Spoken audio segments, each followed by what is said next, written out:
After being found guilty for 2 separate murders, today a Colorado teenager found out his punishment. Thanks for joining us at noon. I'm Lauren Scafidi. 19-year-old Devontae Rogers-Broadus turned himself in to Aurora Police in October 2023 after the second shooting he was involved in, which happened at Southlands Mall.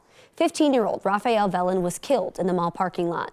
2 teenagers, including Rogers-Broadus, were arrested in that case. The first shooting had happened more than a week earlier. In that case, Ahmad Zinaldine was killed when he tried to stop 3 people from carjacking his car at an apartment complex near South Quebec and Yale in Aurora.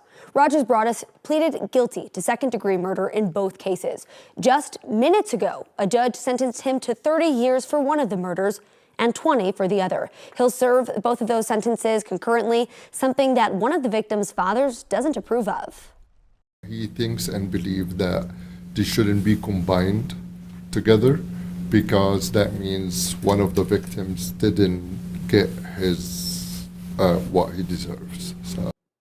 9 News investigative reporter Jeremy Hohola was in court for that sentencing. He'll have more with the victim's family coming up on 9 News at 4. We are following breaking news at noon. A close friend and the sports agent of former Broncos quarterback John Elway has died after a golf cart crashed in California. According to TMZ, John Elway was driving the cart when Jeff Spurbeck fell off the back. Our Broncos insider Mike Kliss confirmed that the incident happened on Saturday at a private golf resort in La Quinta outside of Palm Springs. Within the last 15 minutes, the local coroner confirmed Spurbeck died early this morning. Spurbeck has been an NFL agent for more than 100 players. We're still trying to get more information about a shooting that happened while you were sleeping. All the information we have right now is a social media post from Denver Police. DPD says it happened off of 31st Street next to I-25. Police say one person was sent to the hospital. We don't know how badly they were hurt or how they're doing today.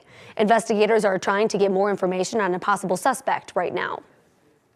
A woman is in custody after police say they caught her with a car full of stolen mail. And now the Boulder County Sheriff's Office thinks there may be more victims out there. Deputies arrested 31-year-old Brittany Enwall Tuesday morning in a Niwot neighborhood. The call that they got said that she was passed out behind the wheel. Deputies say she was under the influence and had mail and packages with her that were not hers. She now faces charges for mail theft, drug possession, and DUI. Deputies say they returned some of the stolen items, but they're trying to track down the owners of the bikes and computer gear they found in her car. If you are missing something in the Niwot or South Longmont area, call the Sheriff's Office. Their number is 303-441-4444.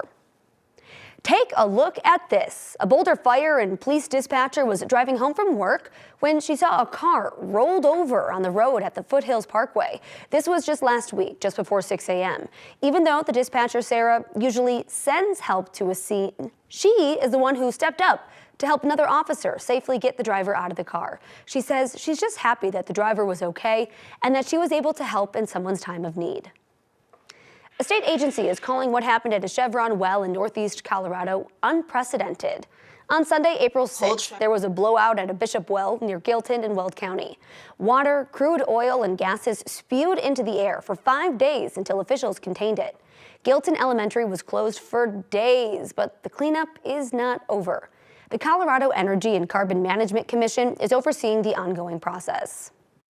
Hold Chevron accountable to our remediation standards. And how that occurs is lots of testing, lots of remediation, and then testing again.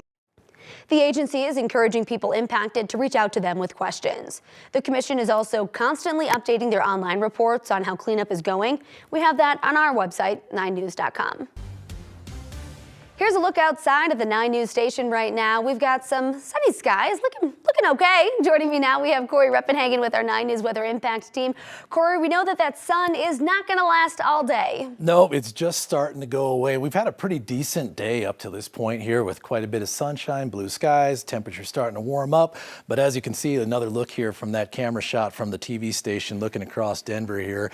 You can see the precipitation already starting to fall here, not quite reaching the ground. down. This is virga, all drying up before it hits the ground, but we're getting some gusty winds out there, and we'll eventually start to get a little bit more rain coverage here as we go into the afternoon.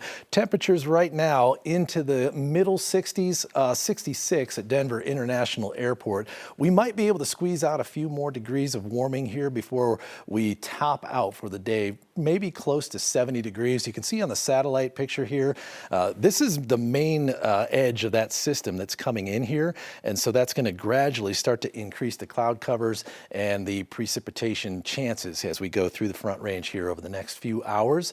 As you look up to the northern Front Range here, this is a little bit more virga out there. The rain is falling, just not quite all reaching the ground just yet. And here's the look at the rest of the day here in Denver. Gradually going to lose that sunshine, clouding up, and we could start to see those rain showers in the area here by about 5, 6 o'clock. I'll have more information coming up in the full forecast. Thank you so much, Corey. The U.S. Coast Guard doesn't usually do a lot of work in Colorado, but over the past week, at least 3 Coast Guard cargo planes have landed outside of Denver. They transported ICE detainees to Texas and California, where they'll be then deported. In this video, you can see a bus full of detainees on the tarmac at Centennial Airport outside of Denver as people in handcuffs and ankle restraints are loaded into the back of the cargo plane by ICE officers. The Coast Guard confirmed flights took off last Thursday, Friday, and again on Monday. The Coast Guard told us the flights transport people in the country without authorization from Colorado to states like Texas and California. From there, the Coast Guard says the Department of Defense will deport people internationally. We reached out to ICE with specific questions about who was on the flights, how many people have been deported, and where the people getting on the flights in Denver are coming from. We haven't received any answers to those questions. We have new numbers from Homeland Security claiming that more than 142,000 undocumented immigrants have been deported in the first 100 days of President Trump's second term.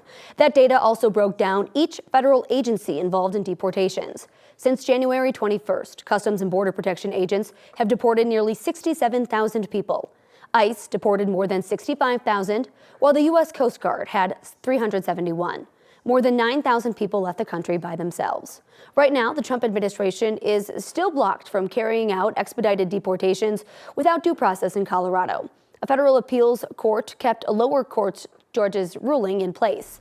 The ACLU says 11 people from Colorado were sent to a prison in El Salvador under the fast-track system. They filed a lawsuit challenging the Trump administration's use of the 200-year-old Alien Enemies Act to send Venezuelans there without due process. The Trump administration says the men are associated with the gang Tren de Aragua, but a number of those claims are questionable.